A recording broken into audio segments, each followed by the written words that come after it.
can't believe the bargains I got in there today. Just wait till I get home and show you what they gave me for $10. I can't believe it. Well, I'm glad I made this trip today. But since we're in Victoria, I got to show you their church here. It's really cool. This is St. Fidelis, Cathedral of the Plains in Victoria, Kansas. And it was built between 1908 and 1911, and all of the stone was quarried in this area. And on this side is some more stone sculptures that are made from the same stone, and this depicts the Russian-German people who moved to this area in pursuit of farmland. It was free to them. And this is quarried out of the same stone and carved out of the same stone. Get you a picture here of the front of it and let you see what it looks like. It kind of really, I think it would rival any cathedral anywhere in the world. It's quite beautiful. They have a lovely Christmas time decorations inside too. And there's another one of the stone sculptures out in front.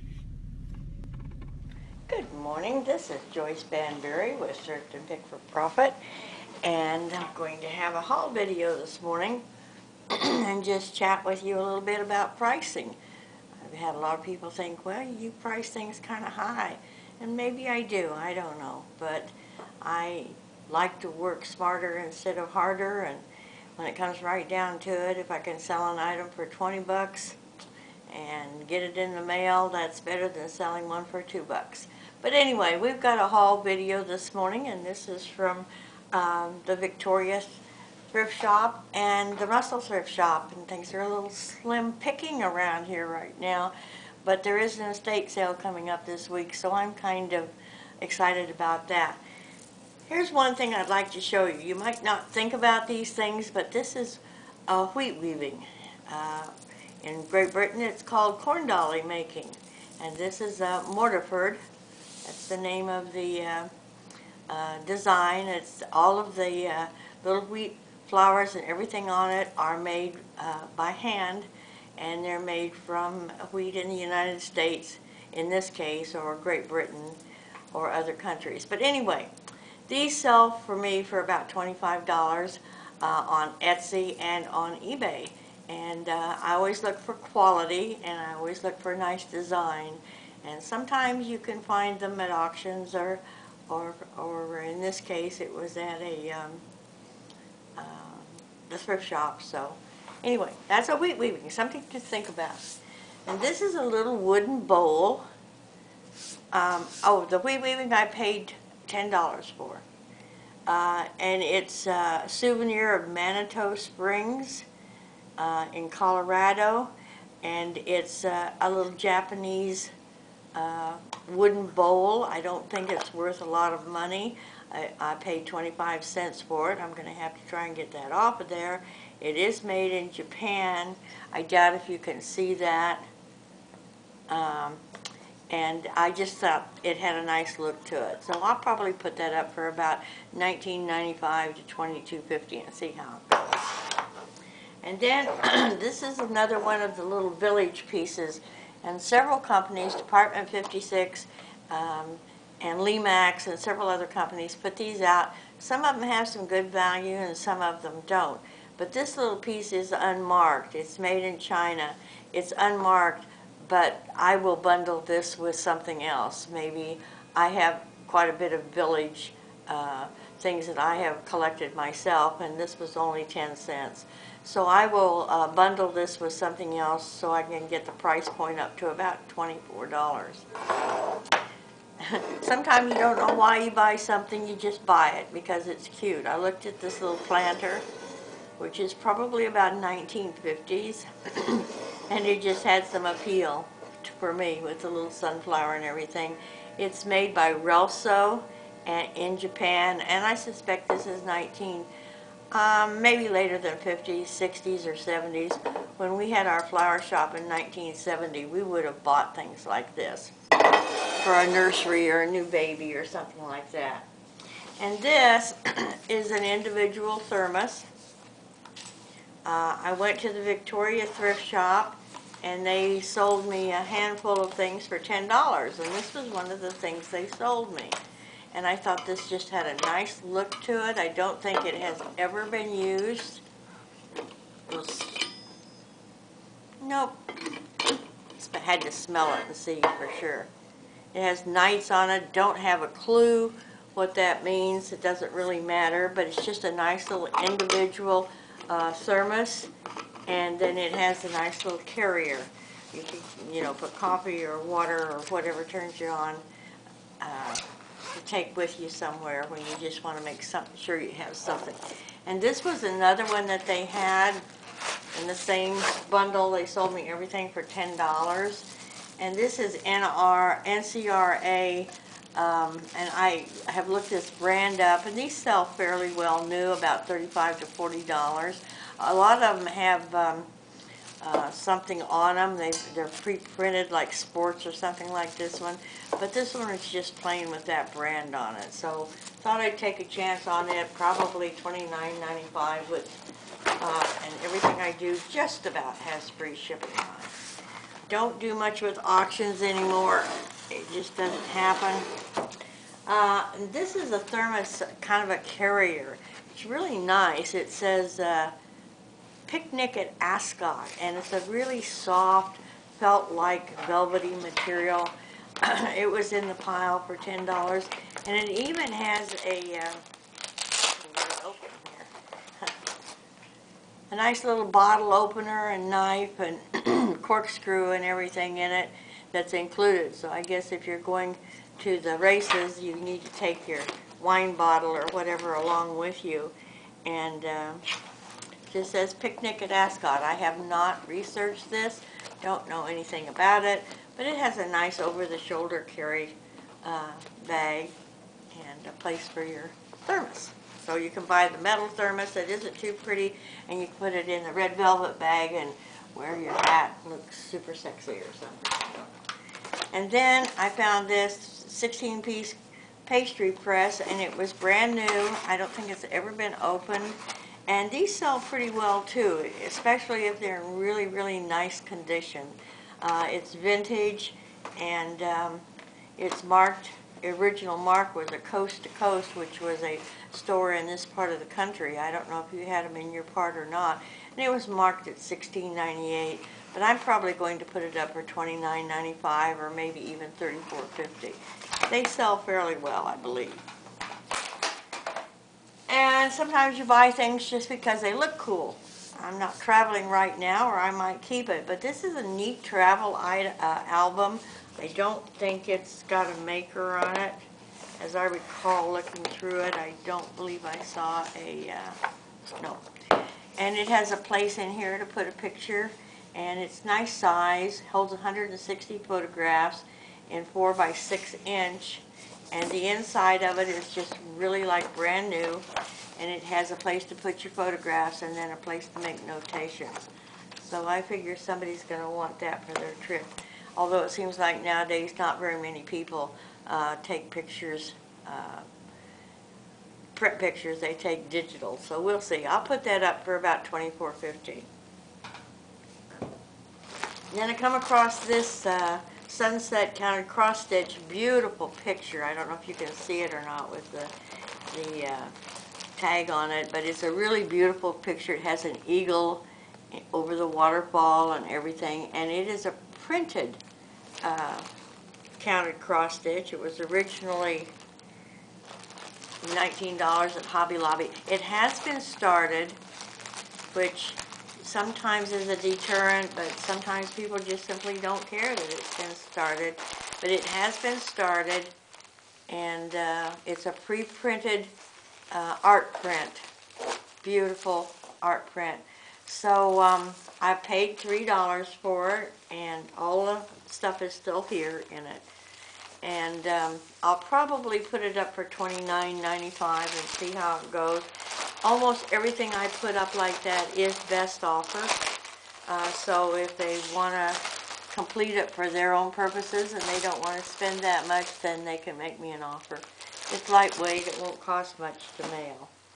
And then this is another one that I just thought was kind of cute. It's U.S. Born How to Draw Horses kit. And it's never been opened. It's brand new in package. Has all the art materials that you would need in it. It has the nice pencils and erasers and a pencil sharpener. And then it has the booklet and little canvases on drawing horses. So I figured that's going to really appeal to somebody who wants to try and draw a beautiful horse. How about that? I don't know. Kits sometimes do well, sometimes they don't. This is called a kid kit, and I'll probably put this up for $22.50, maybe $24.50 to start with. See how it goes. Okay, and then the Victoria again in my $10 packet was this Manhattan Portage bag. I don't know if you can see the whole thing or not. Really nice computer bag, padded inside, really great condition. Don't think it's really been used very much at all. And so I looked these up and they're selling quite well. Each one of these probably cost me about $2 a piece that are less that I got at Victoria, because I think there was 5 items that she charged me $10 for. The thermoses and this and a handbag. So I think I'll probably put that up for about $65. Okay, and here, this is a fossil bag. It's really kind of cool. It's sort of a real canvasy material. It's marked inside. I don't know if it's an older one or what. I haven't looked to see where it was made. If it was made in China, undoubtedly it's an older one. It just has a nice look to it. It's a canvasy, kind of a burlap material. Has a little spot right there that I probably need to try and get out, but another one right there. But that's not a big deal. So I'll probably put this up for $35. Most of these bags like this I'll start at $35 if they aren't outstanding. And then this one is a Stone Company, and this is a distressed looking bag. It has black leather, and it has lots of zipper pockets for doodads and whatnots and everything else. The company is pretty well known. It's not as well known as some of the other bags. Just a nice over body bag with a nice shoulder strap. It's marked Stone Company on it, and there again it's got lots of pockets and lots of doodads to put things in. So there again, this will probably go up for $35. It is leather, and just a pretty bag, just a nice everyday go someplace bag. This is probably not something that's going to make any money. I picked it up because it was kind of ugly. And you know, ugly can sell sometimes. But it's 100% wool. It's made in Nepal, and the company is Rising Tide. And they seem to be inexpensive bags, and there seems to be a lot of them online. So when I was looking at this at the thrift shop, I didn't have any reception for my cell phone, so I wasn't able to look it up. When I got home, maybe it's good, maybe it's not. I don't know for sure, but I'll give it a try for $25 with free shipping and see what happens. It's very light, so you know, slip it in a poly bag or something. It won't cost hardly anything to mail. See how it goes. And then I found these two, and I normally don't pick these up because they're so heavy. But this is a brown bag cookie art 1988 Hill design. They were marked $1.50, and I hope I can get that off of there.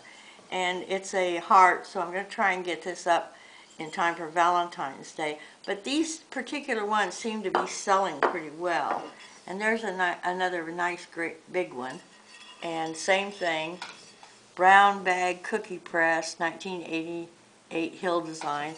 So not sure if I'm going to bundle these together or sell them separately. As heavy as they are, I would be inclined to sell them separately. This one will probably go up for $35 with free shipping and best offer. And this one will probably go up for $25 with free shipping and best offer. We'll see how they do. These may get re-donated, as some of you say. You know, I was thinking, Chris with Aunt 4 Feet Running was talking about bread and butter items, and I think she cited some things that she bought that always sold, and I told her I would do a video about bread and butter items, and then it occurred to me that except for Christmas, I don't really have bread and butter items because I'm always experimenting with things and looking for high quality vintage and so forth.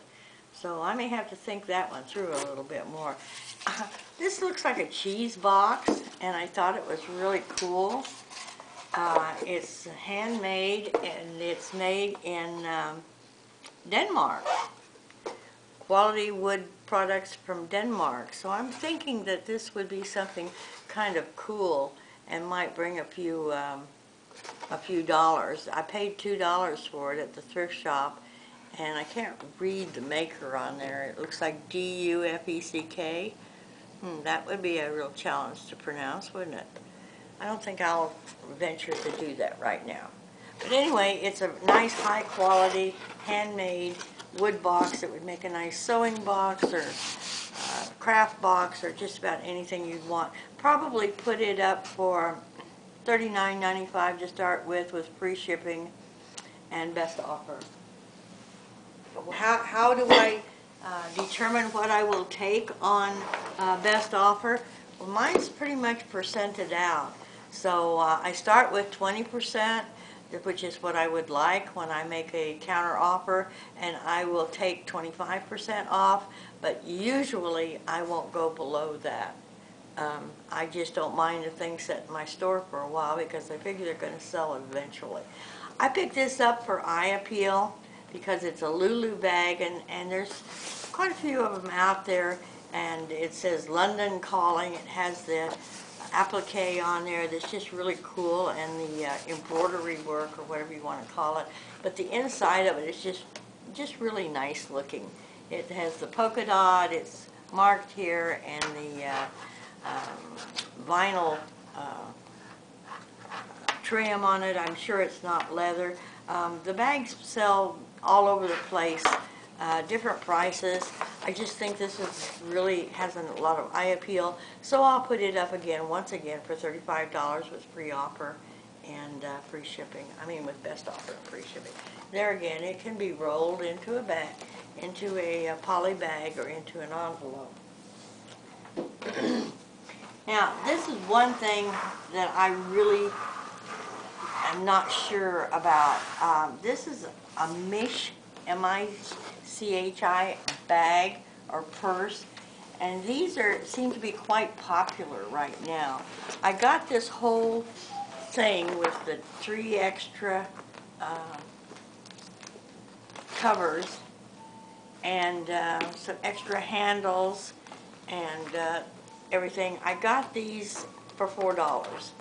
Now, I'm not sure how much they're going to be worth, and there's even a booklet in there that tells. I think these are sold like Longenberger baskets at parties and things like that, and you buy the basic bag, and then you add,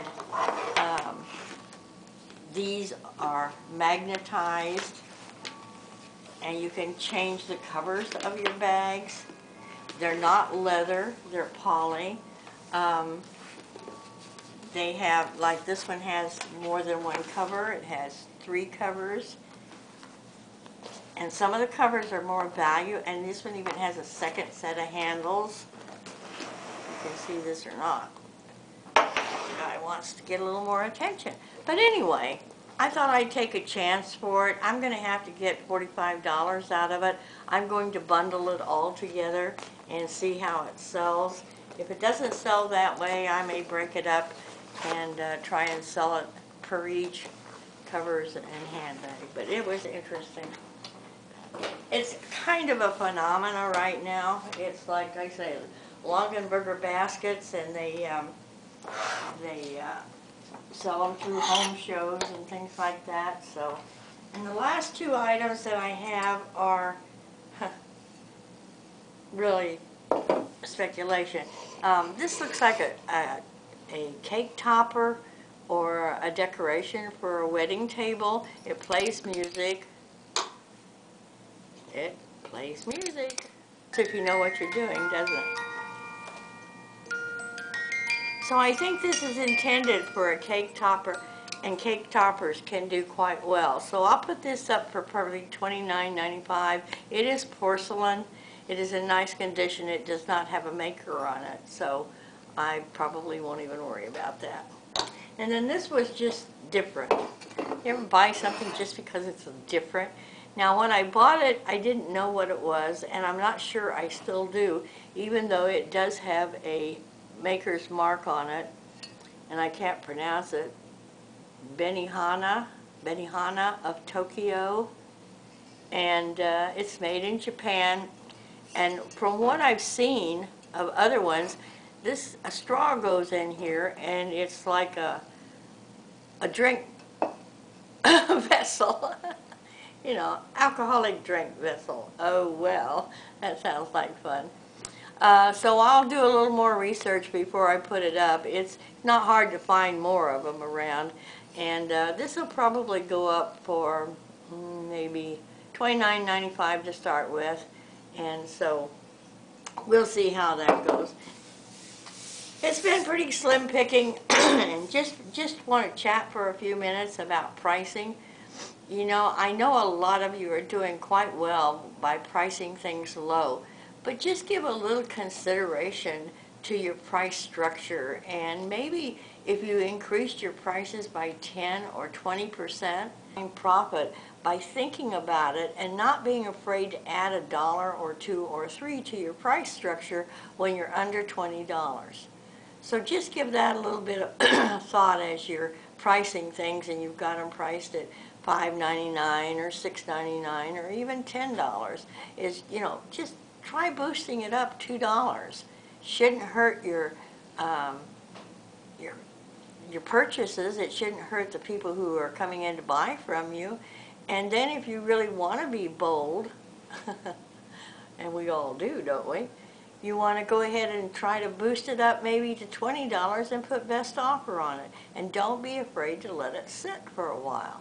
I mean, you know, I realize a lot of you turn things over quite fast, and that's good, because when you turn things over fast, it raises you in search, and that's a good thing. So, final thought here is don't be afraid to put your prices up just a little bit more as an experiment and see what happens. So happy thrifting, and I'll be back in a week or so and let you know what I did at the estate sale. Thanks for watching. Please like my video and share it, because I love to share, don't you? And see you next time. Bye-bye.